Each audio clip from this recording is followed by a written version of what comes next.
I didn't get invited. It was all the way in Alaska. Oh, that's crazy. Yeah. That's crazy. I changed the thumbnail on this video. What do you think? It was originally, I don't know if you saw or if you were like too busy cracking puss. It was originally me and for the 4 people, but the click-through rate was low last night, and it went up a little bit. So right here, I changed it at 6 a.m. and it went up. See that? Yeah. This is right here, the change. So it seemed like it was an improvement, but it's still the click-through rate's low. And it's doing decent. It's not doing incredible. Yeah. So like last time I was thinking a lot about like what's the best titles. So if you look recently at these videos on the second channel. I mean, I don't think like Twitter titles work that well on YouTube. Because those are Twitter titles. No, Red Pill is Dead's a Twitter title that banged. Yeah, but that's because most of your audience on SNEAKO is Red Pill audience, right? Not necessarily. Towards the end. Not necessarily. No, bro, look how many people were supportive of Mom Bounty in the comments. I mean, but wouldn't you say that most of the motion on your second channel was during the 2021, like when you started, like... That's true. Yeah, I mean, that's... You know. Yeah, but based on the comment section, it doesn't seem like that. So Red Pill is Dead is good because it's very... it's on the subject. Yeah. SNEAKO fell off. Announcing my fight is good. The Nick Fuentes vlog is going to... The Nick Fuentes vlog is going to bang. Oh, yeah. Dude, it's like the crazy... If you look at this, for example... what channel is it? Brain Eco or... No, I think it's actually Lit SNEAKO. Let me show you this one. This channel... Look at this one. Nick Fuentes event SNEAKO and Matt Boss. I'm not even in this video. It's got 55K on Lit SNEAKO. Videos don't do well on the channel. This is a shorts channel. 55K, it's just a Nick clip. It's crazy. And it's shit. Look at the quality on this, bro. This 1080p.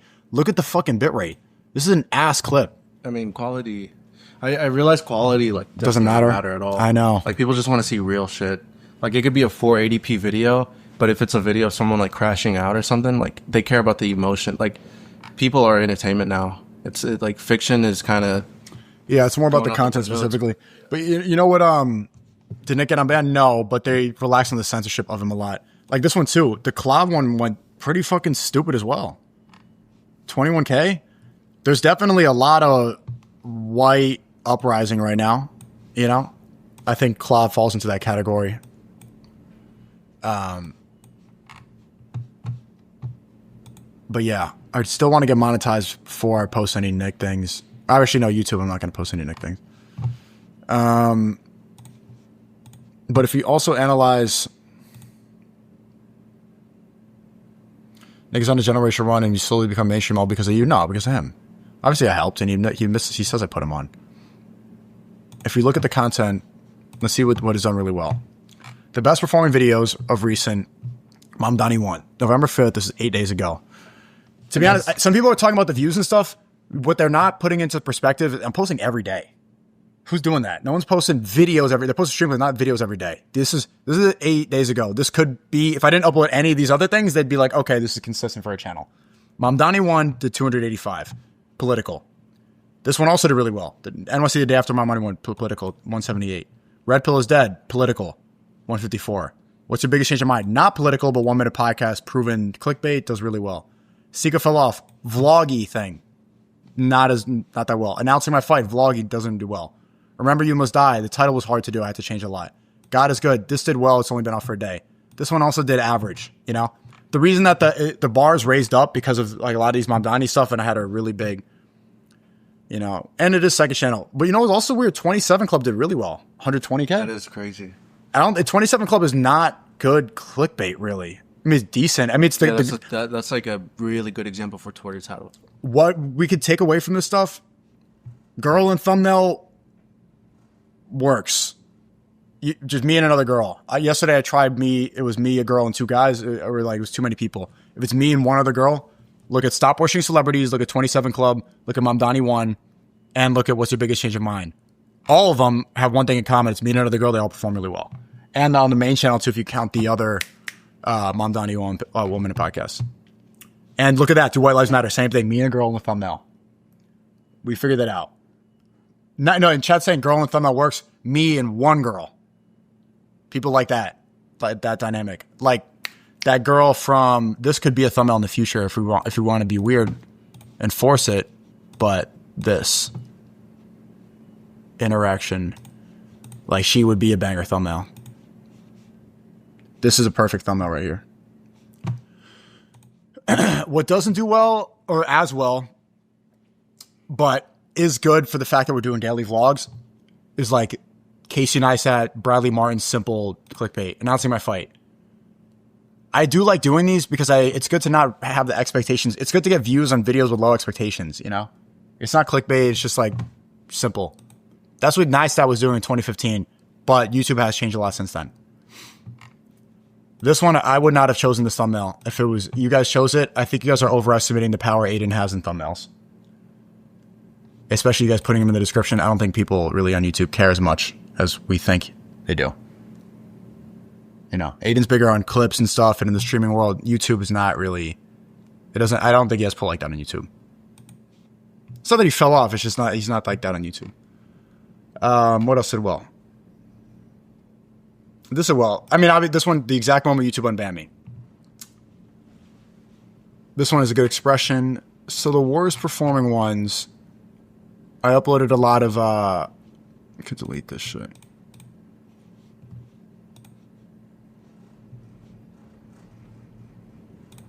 Always got to be careful. I did. It says 3 videos, and I selected 3. Yeah. Always makes me nervous. Yeah, I feel you. I showed up to Jake Fuchs's birthday party. This did really well. I was also thinking earlier today, what separated Project X from being mediocre to really starting to take off. I started off with like 3 videos, right? And it was after like a long break, and I wasn't streaming, right? So all the attention was driven to there. That's an advantage that Project X Season 1 has that we don't have now. But I remember, I don't know, chat, if you remember this too, the series of events. I hadn't done anything for a while. Then I uploaded Thanksgiving Day Parade. Simple vlog, no clickbait. Then I did Black Heist on Black Friday. No clickbait, better. It was way better than Thanksgiving Day Parade. Then I did Do What You Love. This one had a message. It was the 3rd day in a row. People were like, okay, something's going on. Then I uploaded Banned Porn on X. Everything fucking changed. This got 19K likes. And what's pretty comparable to YouTube is the fact that a lot of these are getting the same amount of likes. For a while, we were saying, oh, look how much more they would get if these videos were on YouTube. But if we're comparing the likes, it's the same as Project X, especially the beginning. These likes. I think it's the best metric because Twitter, it's hard to measure views. 6,000 likes, 5,000 likes, 5,000, 4,000, 9,000, 11,000, 11,000. That's, you can see the likes here. It's slightly better. It's slightly better. It should be. So what are you saying? Hold on.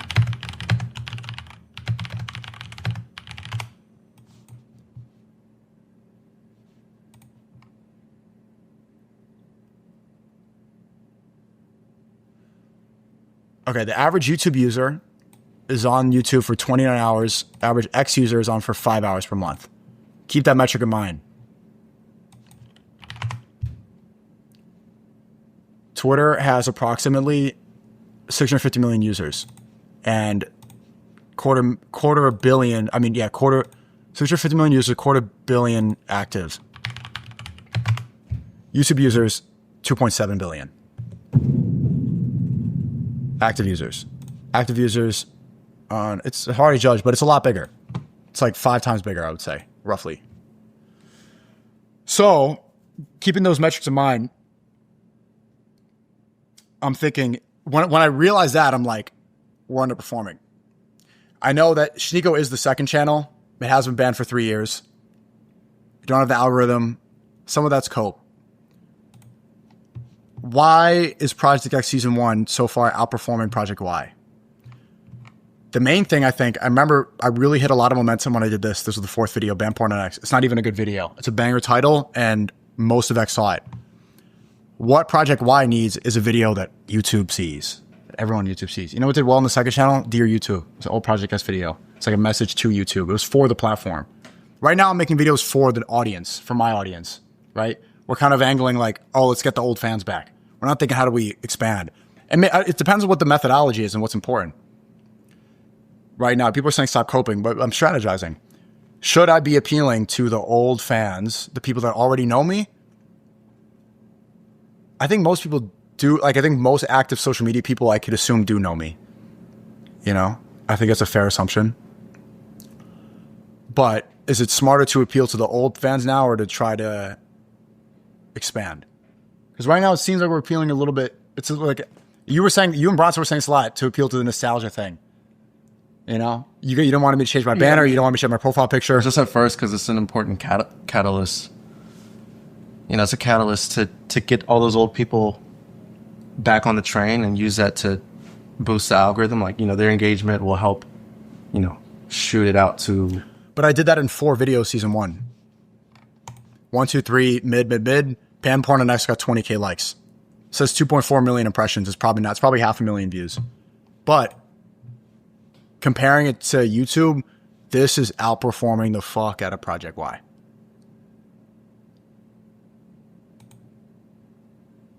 I didn't realize this until last night.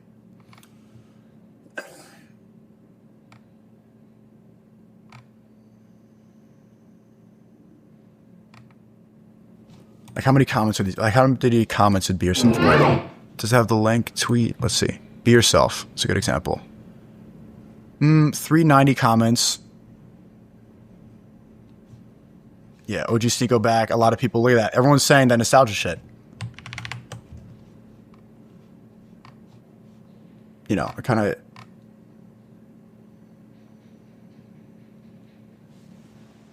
Project X editing was better than Project Y, not gonna lie. I don't think so. I don't think so. Why do you think Project X editing is better than Project Y? What's an example? Why do you guys think that? And why do you guys think? Why is season 1 outperforming season 2? Is it the... I think there's a couple reasons. I think the streaming is redirecting the attention split.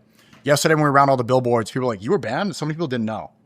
I'm everywhere. Like, I have Clips channels. I have IG pages, I'm on Party, I'm on Kick, I'm on Twitter. I'm in, like, it's spread around. When I was on YouTube back in the day, it was all YouTube. When I was on Project X Season 1, it was all Project X Season 1.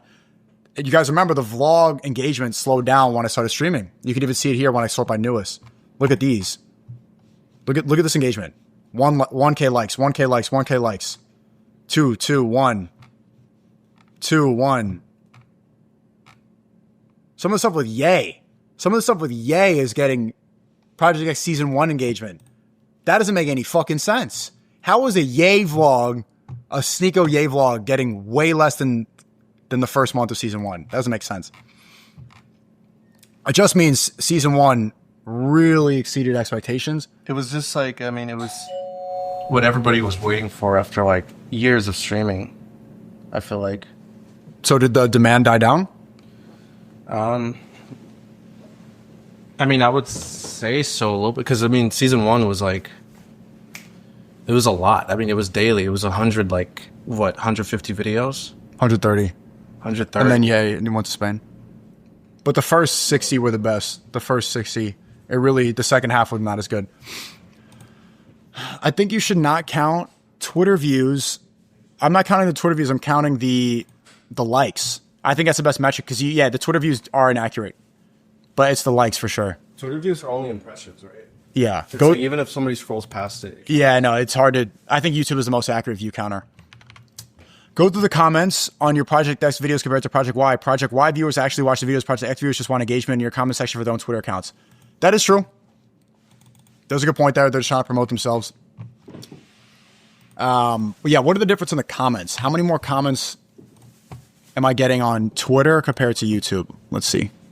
But, I mean, those are also different. I mean, like, people... Do comment on YouTube more than Twitter?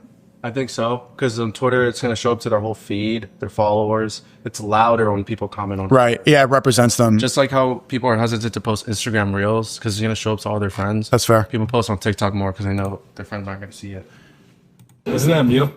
Oh, there's Steezy right here. Isn't that beautiful how it looks? It's like cheddar. It's key.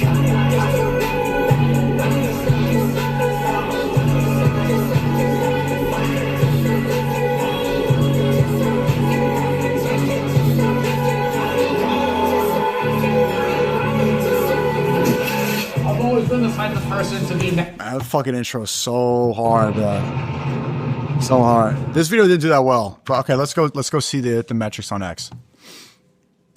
It says 400K views. I got 194 comments.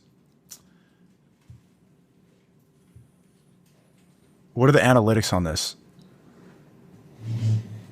Few post engagements. How do you even see the... How do you see it? Analytics?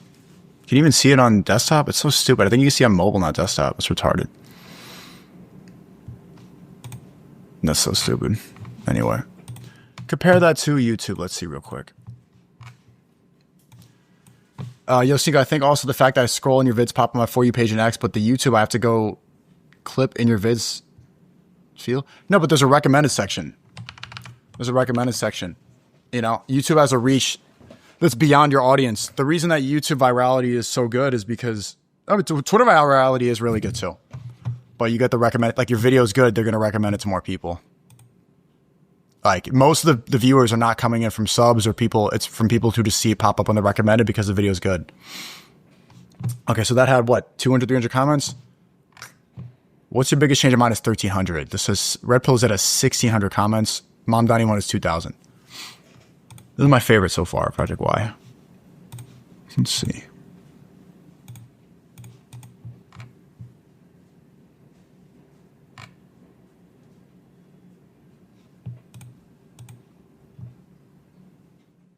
That is something that I realized later on in Project X. Like after the first 2 months, I'm like, people aren't watching these full videos. I might as well just make a good title and intro and like make a statement so that people engage with it. Like, stop watching porn.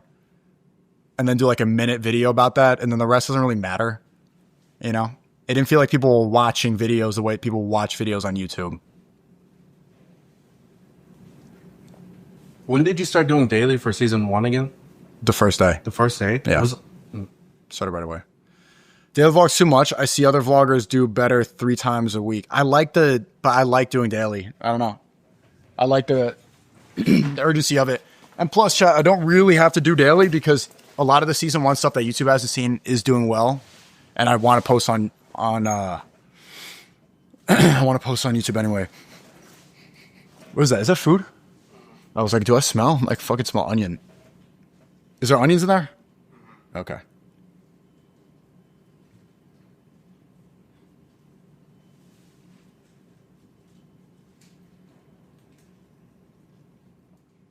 Daily vlogs are good. Yes, the views will not be the same. All right, but then you can't view it per video. A lot of you guys have always been complaining about daily since I started doing it. I like the process of it. It's like your day-to-day life.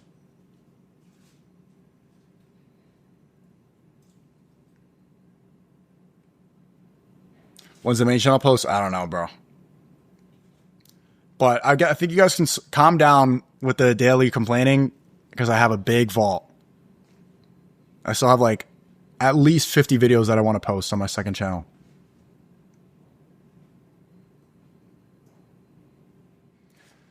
It takes too much out of you.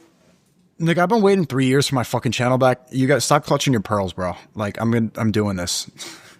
You know, like if people crying, it just makes you want to do it more. You know how long I've waited to do this? Are you kidding me?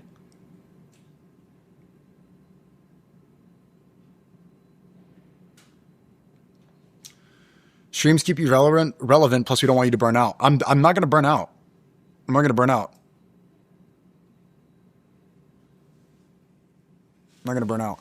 And I like the schedule. I just got to go live a little earlier. Today I went live a little too late, but this could work. This could work. Give it some time. People still haven't really understood that you are in band. I know. I've been trying to go on a press run, but it's been slow, man. I was like, I want to go on that press run.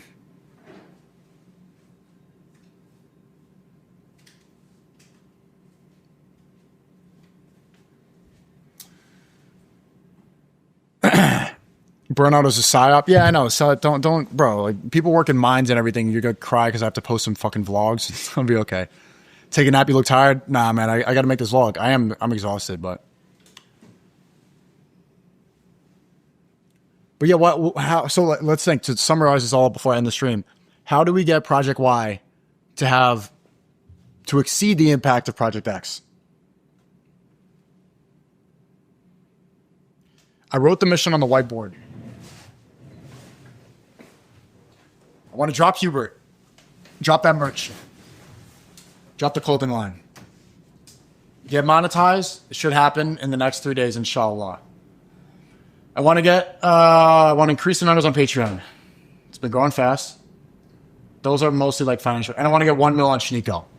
This is before the end of the year. But how do we change how do we get the impact? To summarize, the impact of Project X Season 1 was instrumental in getting me unbanned. Helped my reputation in the streaming world. Kai Cenat came up to me. And I know it's like, who cares? But like, that is the perfect example of the most brand-friendly content creator. He came up to me and said that he loves the vlogs. Changed my reputation with guys like Your Age, like XQC, Phantom. The mainstream people saw it and they changed their opinion about me. It fixed the damage that the red pill did on my image. A lot of it. Not completely, but a lot.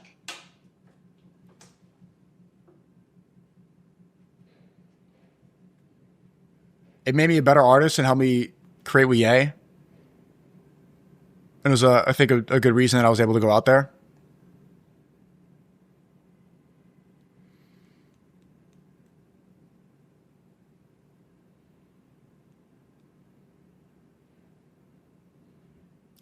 I think a bigger impact is to make content great again. Obviously, that slogan's so overused, but the ideology's there. But I saw like those Twitch streamers starting to use a fisheye. You need to fix streamer connections. No, I have good streamer connections, but I don't need them. Stop. Shut up with that. You're too comfortable? No, the fuck I'm not. Hell no, bro. You should promote your YouTube to the streamers to watch it.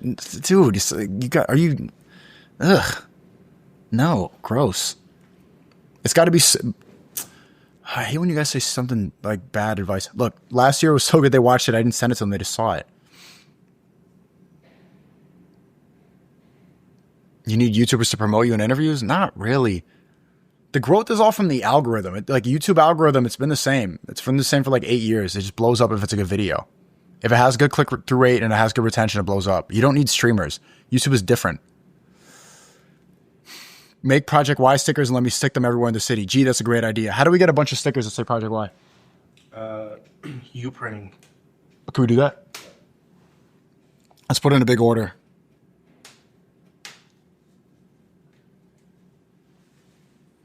What's your goal with Project Y compared to Project X? Expand. Expand, I think the mission is change the culture of content. I'm going to write that down.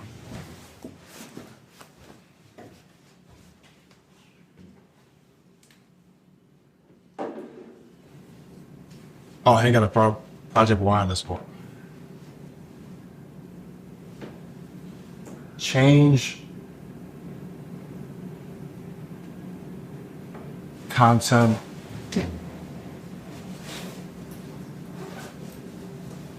culture.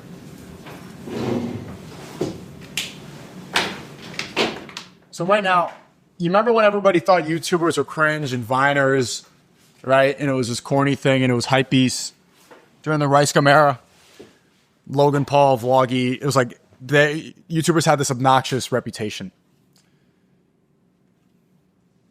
Then there was the TikTokers and it had this gay, zesty, brain rot dancing reputation.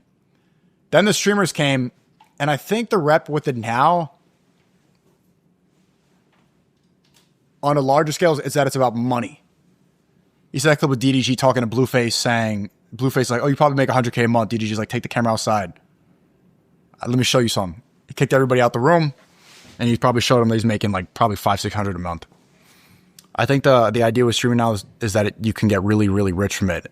And there's so much reach. That's why you see Ice Spice streaming and Justin Bieber streaming. It's become a money funnel. It's so profitable. Everyone's like, why don't you do it? But content has never been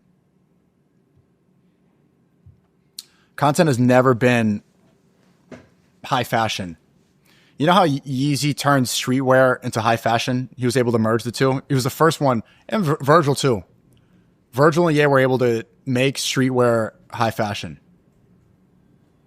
Right? Put them on the same fashion shows and in the same spaces as Louis Vuitton at Paris Fashion Week.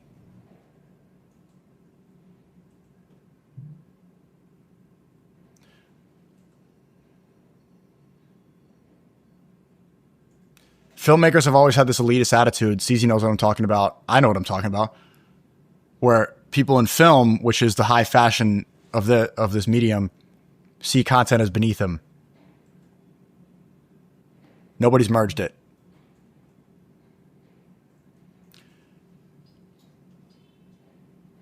That's the goal of Project Y.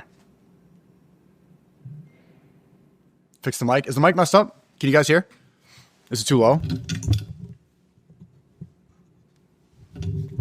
Does that make sense? I think that was a good summary right there. You hear what I said or no? Merch. Okay. It's just low. So you know how streetwear was always seen as thug, gangster, this stuff. And then Ye and Virgil pop up on the scene. They're like, we want to get into fashion.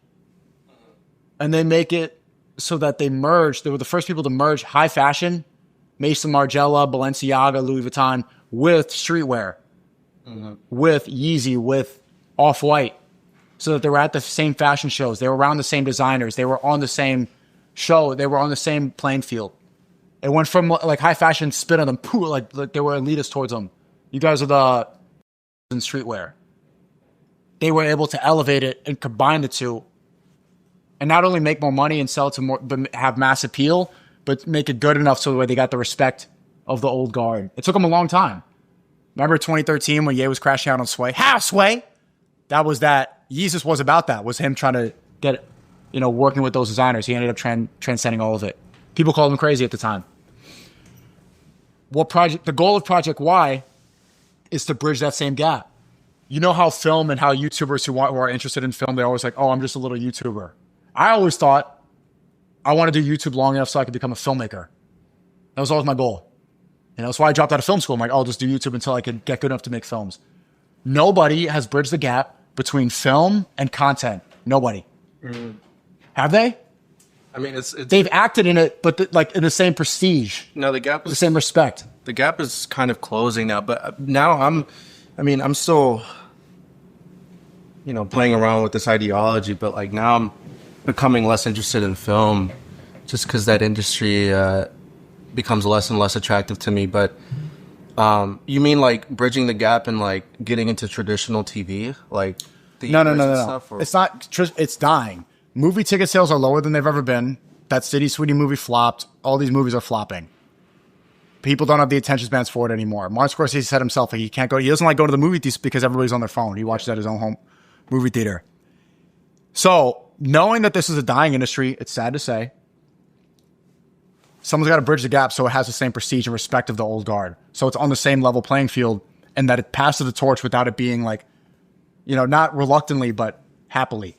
The same way fashion handed it over to Virgil and Ye. They weren't like begrudgingly giving it to the niggers. They said, okay, this is, you're one of us. Nobody in content is what. Sometimes like Bo Burnham, but he hasn't made some shit in like 10 years. Who else? From content. Donald Glover. This is America. No, but like this is America. He started off on YouTube too, and then he made amazing. Atlanta was good. Like, yeah, Atlanta is one of the best. But people don't see him as a content creator. He's more of a. Yeah, I mean, this is the whole thing that I've been saying my whole adult life. Like, I've always wanted to follow in Donald Glover, Bo Burnham, and Issa Rae's footsteps. Like, Issa Rae also came from YouTube. And she's Issa Rae corny as fuck. She like on the red carpet saying, but I mean, she got on HBO. If they're black, I'm celebrating her. Yeah. But the thing is, I mean, she got a $40 million deal with HBO, like from YouTube.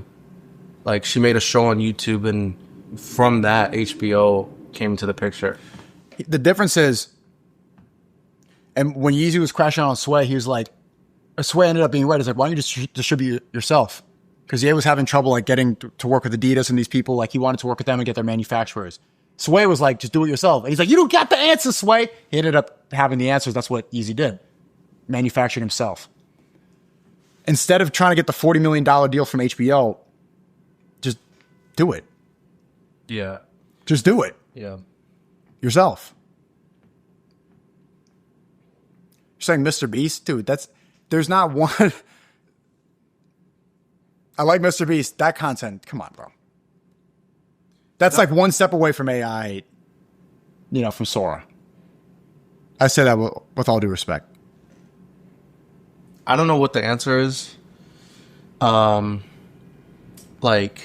film, TV, entertainment, it all seems like it's getting a lot more ancient with AI, with the AI tsunami coming in, with people's attention spans being cooked.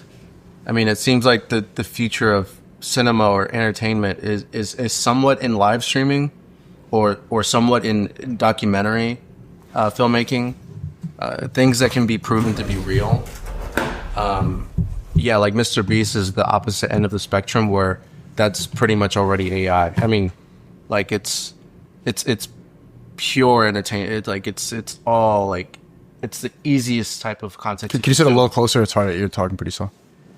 It's the easiest type of content to consume. Like you throw on a Mr. Beast video and it's like, it's easy to watch versus like throwing on The Godfather. Throwing on The Godfather feels like going to the gym. Yeah, microwavable versus fine dining. Not fine dining, cooking the whole meal yourself and washing dishes for 3 hours. That's what watching The Godfather feels like. And even me, like I've always wanted to be a filmmaker my whole life. And I really get... I don't feel that way watching The Godfather. I disagree. Well, I do. And I hate that I feel that way. So like I beat myself up all the time about like, how the fuck do you want to be a filmmaker? But like you pull out your phone like 5 times when you're at a movie theater. I say that I ask myself that question, like, why can you not sit through one film without your mind like spacing like so? And I see that in everybody, most people in my generation, and then even seeing Generation Alpha grow up. None of them know what a director is. They don't want to be directors or actors. They all want to be streamers. So then I'm also thinking like, okay, well, is this industry even going to have any people working in it in the future? That's kind of my point. It's like, so movies and TV, it's a dying medium. Yeah. Genuine. So how do we get that medium to pass the torch into streaming and content willingly instead of reluctantly? Right? Okay, look, you're saying you have brain rot. You can't pay attention. You have to pick up your phone in a movie. That's not changing. It's getting worse for the next generation. If you have to pick it up 5 times, Gen Alpha has to pick it up 10. And they got to watch the movie on 2 times speed. So how do we take the torch from the old guard and bring it into content? That's my point. You said something on another stream a few days ago. I thought it was like, you said something about how like, you said this in how to view people. How to view people? Or, I mean, how people view you. I'm tripping right now. You said that like people we're starting to get our entertainment from people's lives instead of like fictional movies. Yeah, Love Island. Yeah, like back then, that was really the only way that people could get their entertainment, is going to the movie theater. I mean, there was nothing going on. You read the news 1 time per day in the paper, right? So, like, in order to get entertainment, you go to the movies, or you go to a theater show. It was all fiction, or you read a book. But now, like, since, we live in a video, audio society, like, we get news instantly through X. Now the entertainment, the fiction entertainment is irrelevant to us because we could see somebody's life be ruined today, or someone go to jail or get arrested, or somebody gets a lawsuit, So like now our entertainment is on real people. Just like in the book Fahrenheit 451, like they had a parlor room where it was all TV screens, and whenever there was a high-speed chase on the highway, everybody tuned into that room and watched someone actually get arrested. TTS should be on. Yeah, I mean, real life is more entertaining. It's crazier than anything that they can make in movies, Like, how do you expect me to like turn off my brain and watch a movie when like right now they're uncovering Epstein's emails and we're seeing that Trump and Epstein were like really fucking good friends. That stuff is more surreal than anything you could write, right? And it's happening. Movies used to be an escapism, but the news is now the escapism because more things are unraveling. Yeah, and look, now, back then, people wanting to be actors, they played characters. But now, being an actor is now Truman showing yourself, putting a camera on you 5 days a week, and now you are playing yourself. What's your point? I know this. I don't know. I don't know the answer, but it's kind of scary because, like, now the movie is... Okay, you're saying he's right. Like, right about what's the point? I don't understand what your point is. The reason why it's scary is because conflict in movies is beautiful, but conflict in real life is you don't want conflict in your real life. But now people are entertained by your own personal conflict. So back then, people acted in movies. I know. So I know this. Like, people are entertained by real life. So now it's like when something bad happens to you, when someone egos you, or you crash your McLaren on the street, or someone says you fell off. Yeah. Like, now that's what people want to see. That's when people clap. Okay. So you said it like 3 times in different ways. What's the... Again, I don't know the answer. There's no conclusion. Is that so the point is it's scary? I don't know what the point... I don't know what the answer... That's not the point. I'm pondering. Okay.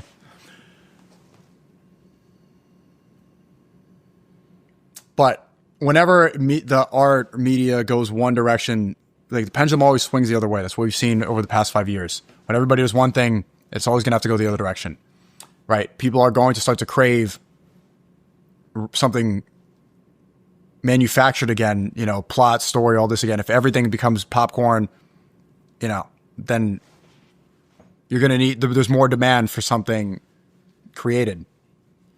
So you're saying Steezy's right. Like, I don't know why they keep saying that. I don't know what you're right about. Yeah, I see that too.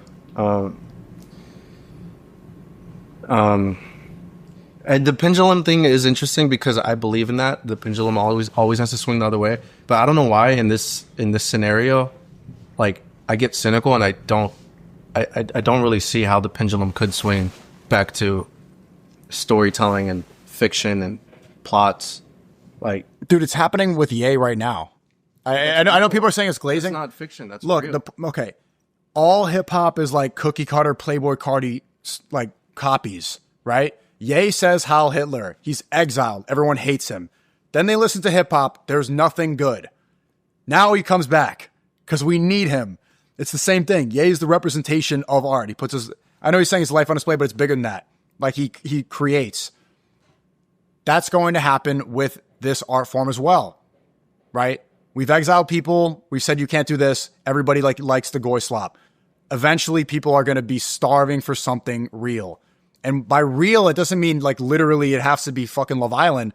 Real as in real emotion, something truthful, something authentic. It doesn't have to be you're putting your life on display. It doesn't have to be Fousey bashing his head in on an IRL stream. That's stupid to think that that's the only form of media. It's not. That's not sustainable, and so many people want something more than that.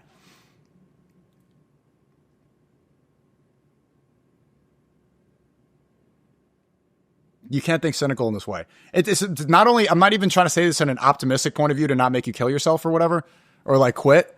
I'm saying this because it's just true. Like, just look at the trends, right? The same reason I'm looking at the stats here. I'm analyzing culture right now. This is what's going to happen. That's why Project X blew up. That's why season 1 was so fucking successful. Yeah, but Project X, Project Y is your life. It's... I'm not saying to go against that, but Project X... The difference between what I'm saying and you're saying is you're saying it's Truman Show. I'm saying it's just real. Real does not mean Truman Show. You can choose and curate and put out a message, and it's not Truman Show. There's not spying on me. That sucks. No one's going to watch me sleep. But it's honest. That's the difference. What I'm saying is honesty. You're saying fly on the wall. Not the same thing. I wouldn't say that's what I'm saying. What are you saying? Again, I don't know. I don't have an answer. We're trying to find something that's undiscovered right now, and that requires pondering. Like, you can't just have the answer right there. Like, oh, this is the answer to what project. The only point you've made, I'm not trying to be like short-tempered, but I care about this a lot, is that you're scared and you don't know. That's just like, I'm trying to like decipher what you said and all that. You basically, you're scared and you don't have an answer. What's your answer? That people need dope shit. And how do you do that? Make it. That's how Being real. being real. So that's Yes. what I'm saying. Being real, like it's And no the difference longer- in the no stop. This is where the disagreement is. You think being real is filming Love Island, like fucking like 10 people kissing and fucking on an island. When did I say that? So, but it's not Truman Show.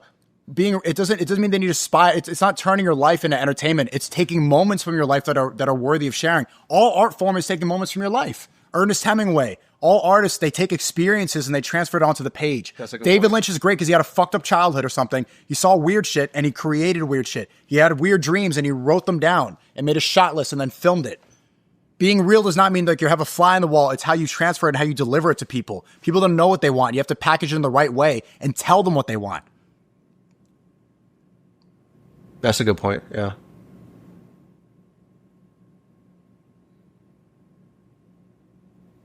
Yeah, so all the movies and the fiction, like that stems from truth. Yeah. Is using life experience to paint. Right? You take a baby and you take a 50-year-old man, and you tell them to paint an apple, it's gonna look completely different. It's gonna look and why is that? It's because of his life experience. This is what he's seen. You could see. Why do you think when you talk about Ye, like people need better music, people need someone like Ye. Why do you think people need to add meaning to life? So even from you, why do you consume art? Why do you listen to music? Why do you watch movies? It gives life. It helps us connect with the human experience. Helps us relate. Helps us cope. Helps you process emotions. Gives you memories at a certain time in life. Helps you feel. I'm asking all of this out of curiosity. Yeah, it helps you experience. Do you think living without that is possible? Yeah, of course it is. But I mean, part of this is what makes life interesting.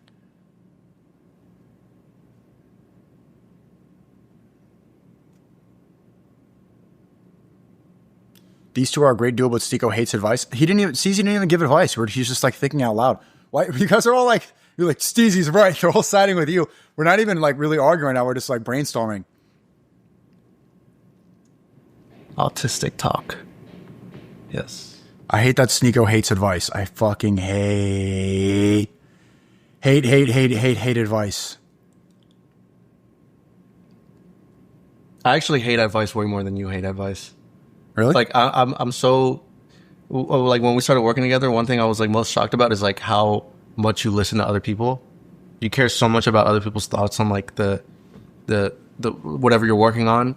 You ask everybody to like double check to see if you're like That's different than advice. That's not advice. Maybe, but it's perception and opinion, and it's feedback. Advice is you should do this. When I ask for, I want to see what people, I want to be able to see it from their lens. It helps me. Yeah, that's the same reason I listen to art. Like seeing someone experience life helps you see it from their perspective, and also helps you self-reflect on your perspective. You know yourself better by seeing someone else be honest about their experience.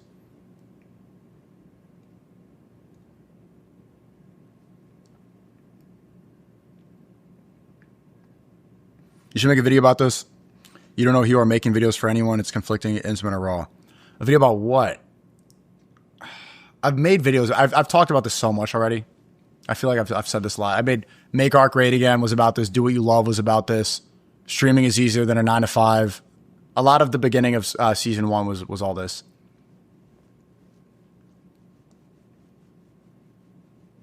You both need advice because you're both artistic. Filmmaking is trash. Fuck you. SNEAKO, TBH, you are a lot more narcissistic than Steezy. Okay. Thank you. You're welcome. You know,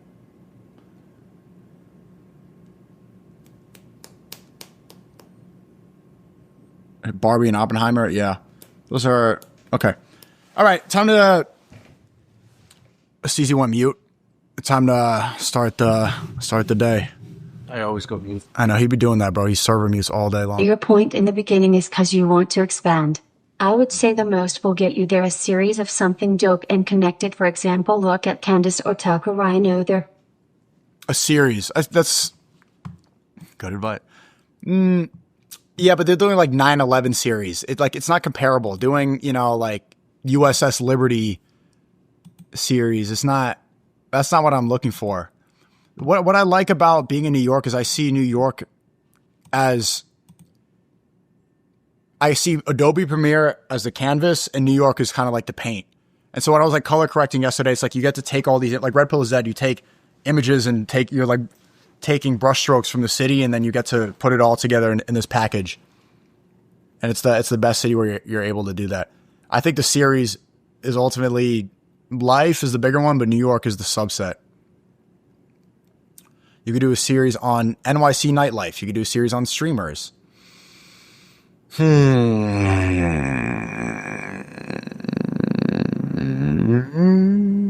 do I hate that? Because it's structured. Yeah, right. You're very unstructured. Yeah, don't tell me what to do. I just want to do it. I'm just gonna go out and make a video. I'm gonna find the paint. It's like you're going to Walmart and you're just buying a bunch of groceries. That's what going out and filming is like. Your commentary on modern day. I just did that just now. There's no nightlife in New York City. It's cold as fuck there. No, there's a lot of nightlife here. There's a lot. Make a video called Devil's Advocate, and you just defend those dog shit ideas. That's a terrible idea. Movies are more popular than ever. They just make less money. Not true either. Except for the new Michael Jackson movie. That one's going to be big. But that's because... Yeah, but it's kind of like Marvel doing sequel 7. Like, how many fucking MJ documentaries have there been, And they're taking a guaranteed viral topic. MJ is the biggest celebrity ever, It's like casting Leonardo DiCaprio in a movie. It's like, yeah, It's like guaranteed cash grab. It's playing it safe. Well, okay, I gotta go film. It's almost 3 p.m. What do you guys think? Marty Supreme movie might be dope. I like Timothy Chalamet. He's a good Jew. Good Jew. Avengers always hit. Did you really just say that, Prince? Dude, come on, man. Really, bro? Ugh. Imagine taking advice from someone and then you find out they like the Avengers, Imagine taking a suggestion. Ugh. Whenever I'm out socializing and I find myself in small talk about movies with someone and they say that they like Marvel, that's when I'm like, I hate. That's why I want to bring hate back because I hate that guy. I don't even know him, and I fucking hate that guy. And I know you do too. You're like, ugh. Like there's like a visceral ugh, something in your stomach that you can't control. It's not hate speech because you probably try to be nice to him just to be cordial, but this ugh, that's like a real feeling of hate. And acting like you don't hate him is lying. Ugh. We don't hate him. We just... Then what is this feeling? Ugh. Well, I don't get it that. I like Marvel. Ugh. What is that? It pains you? Painful. Wow. Prince the Realist right now is saying that right here. Ooh, the Avengers always good. Ugh, I fucking hate him a little. I've known him for a while. He's like love speech member. It's a strong word, bro. I hate him a little more. It's disgust. Disgust is kind of equivalent to hate in a way. Disgust, I would say. Like imagine you say like I'm disgusted by black people. Yeah, disgust is greater than hate, I would say. Really? Yeah, because hate is the same thing as love, but it's like caring. It's the opposite sides of caring. Maybe that's the video today. Hate speech. I want to talk. Disgust is like I don't even care about you. It's like you're walking by and it's like yuck, and you go on with your day. Hating is like they're occupying your mind all day. A video about hate is actually a good topic. Feel intense or passionate dislike. Okay. Oh, what's disgust? That's so funny. What is that? Say. I was just saying Steezy's right. Disgust, a feeling of revulsion or strong disapproval aroused by something unpleasant or offensive. To feel revulsion or profound disapproval. Those are kind of synonyms. Intense or passionate dislike. Noun, feeling revulsion, it's very... So that's what I'm saying. This... I like Marvel. Ugh. Hate. And it doesn't make me a bad person. You don't have to hate them just because they like Marvel. They just have different tastes in art. Why do you have to? No. But see, that's what hate takes a lot of energy. But here's the thing. Why are you spending your energy on something that's a great point. Maybe we should in the video. I don't hate Prince the Realist. I hate that he's wrong. He doesn't know what he likes. No, he probably does like it. No, he doesn't. He's being honest. I know he doesn't like it. Some people can like different things. Like I don't understand people who like Hamilton, but I know that they like it because they spend $800 tickets to go see it. But I just don't understand. Like I don't see how you can like that white like rap stuff, even though it was written by a black guy, but it's still like white rap. Or so white people can feel like they're not racist. Yeah, they don't actually see. That's the thing. They no, don't. I think they believe that they like it. That exactly. They think they. No. I said that wrong. Exactly. No. I believe that they believe they like it. No, this sounds wrong too. You're proving my point right now. No, I believe that they genuinely. Some people like different art. No, but here's the thing. People don't know what they like. I'm sweating, chat. They don't know. People don't take the time to figure out their taste. People don't know what they like and dislike. They never have time to realize. People don't have time to develop their taste anymore.